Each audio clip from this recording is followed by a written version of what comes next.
devons mieux les connaître, les apprivoiser et bien sûr examiner ensemble quelles pourront être les modifications que nous devrons apporter dans nos modes de soutien aux différentes industries culturelles qui, elles, s'adapteront à ces nouvelles possibilités.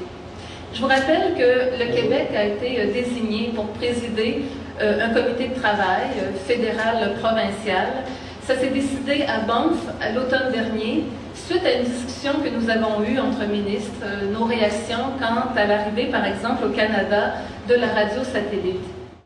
Pour moi, le dossier de la radio satellite sert un peu de symbole quant aux interrogations fondamentales que nous devons avoir quant au développement et au maintien des modèles en place dans le secteur de la culture et des communications. Vous savez comme moi qu'il se pose de nombreuses questions pour le financement de la production audiovisuelle, le fait que maintenant les productions audiovisuelles peuvent être exploitées sur plusieurs plateformes et les conséquences que ça a sur les modes de soutien public, mais aussi sur le respect du droit d'auteur. Parlons également du déploiement prochain d'équipements numériques dans nos salles de cinéma. Tout autant d'enjeux qui interpellent les créateurs, les producteurs, les diffuseurs, les citoyens et bien sûr les pouvoirs publics, puisque nous devons nous poser la question de l'adaptation des modes de soutien gouvernementaux aux industries culturelles. Je vous disais que la réunion d'aujourd'hui est une première étape d'un plan de travail ambitieux.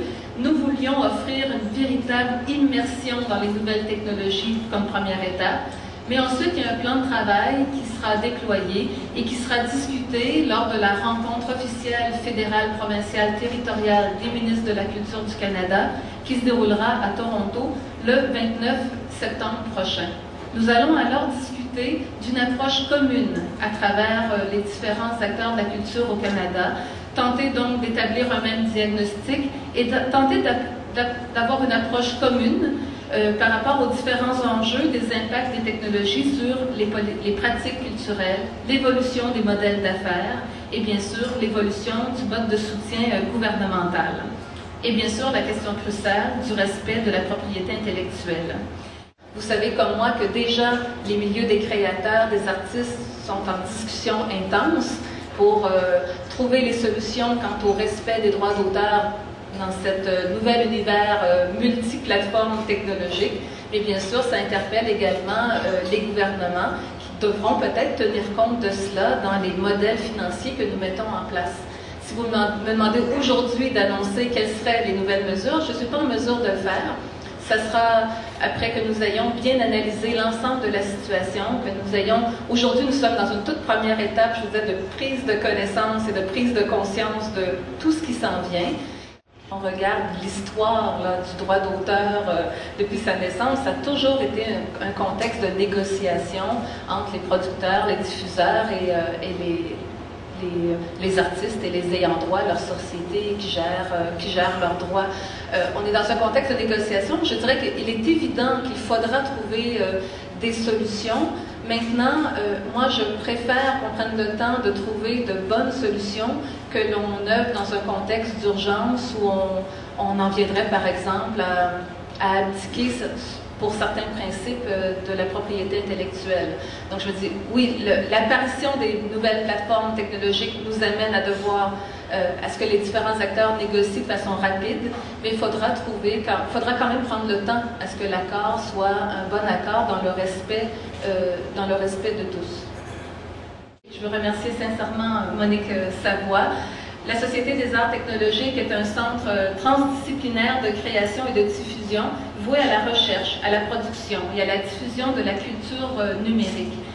Et cette société qu'on appelle communément la SAT va jouer un rôle bien sûr toujours plus important dans le futur et c'est pourquoi le ministère de la Culture et des Communications est heureux de profiter de l'événement important d'aujourd'hui pour annoncer l'octroi d'une subvention récurrente de 300 000 $ à la Société des arts technologiques, somme qui viendra s'ajouter à la subvention qu'elle reçoit déjà du Conseil des arts et des lettres du Québec. Tout est relatif. Je voudrais premièrement, la Société des arts technologiques avait déjà l'appui du Conseil des arts et des lettres du Québec pour son volet production. Et cet appui-là, si je ne me trompe pas, s'élevait en moins de 100 000 $ par année. Donc vous voyez qu'aujourd'hui, on a annoncé, c'est plus que tripler l'aide récurrente donnée à la Société des arts technologiques. Si je compare ce soutien de plus de maintenant de 300, tout près de 400 000 $ par année, si je le compare par exemple à ce que reçoivent des salles de spectacle, des diffuseurs à travers le Québec, le montant octroyé est appréciable. Donc c'est pour ça que je vous dis que tout est relatif. Maintenant, la réponse se situe dans la conclusion de Mme Savoie. En fait, nous sommes ici dans une convergence où non seulement on parle ici de culture, de création, mais on parle aussi de multiples possibilités en termes de développement économique d'un nouveau secteur qui s'appelle art technologique.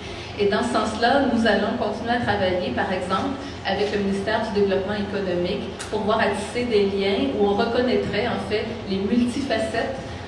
Tantôt, je parlais de multiplateformes, je suis rendue multifacettes, mais les multifacettes qu'offre la Société des arts technologiques comme aussi non seulement un moteur de création et de culture, mais aussi un moteur de développement économique. Alors, on sait qu'on a été entendu, on sait qu'on a trouvé une porte-parole et je vous remercie encore une fois. Je suis assurée que cette journée marquera un tournant important, donc, et que je qualifierais peut-être même d'historique. Vous ne serez peut-être plus les mêmes à la fin de la journée. On aurait pu aussi vous garder pour la semaine, parce qu'il y a beaucoup de choses à dire. Maintenant, les grandes orientations qui seront prises par vous pour l'ensemble du Canada, on espère que ça nous assurera de conserver aussi la réputation internationale qu'on a déjà comme pays porteur d'innovation. Enfin, on peut à juste titre dire que notre ministre connaît très bien ces dossiers. On peut aussi dire qu'elle sait écouter. Et j'ajouterais qu'elle sait aussi s'entourer d'une équipe fantastique avec laquelle il a été très agréable de collaborer.